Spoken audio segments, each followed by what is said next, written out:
குழந்தைகளே, இன்று நாம் கதை கேட்போமா? குரங்கும் கழுதையும். ஒரு நாள் குரங்கும் மற்றும் கழுதையும் வனத்தில் நடந்து கொண்டிருந்தன. வழியில் ஒரு பழத்தோப்பு கிடைத்தது. குரங்கு மரத்தில் ஏறி பழங்களை எடுத்து சாப்பிடத் தொடங்கியது. கழுதை கீழே நின்று குரங்கிடம், நானும் உன்னுடன் பழம் சாப்பிட விரும்புகிறேன் என்றது.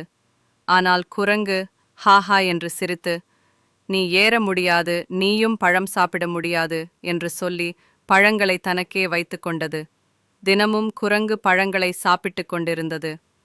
ஒரு நாள் வேட்டைக்காரன் வந்தான். குரங்கு மரத்தில் இருந்ததால் அவனை பிடித்து விட்டான்.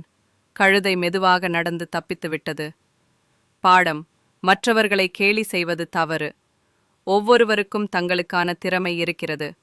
புரிந்ததா குழந்தைகளே? மற்றவர்களை கேலி செய்வது தவறு. அனைவரையும் மதித்து நடக்க கற்றுக்கொள்ளுங்கள்.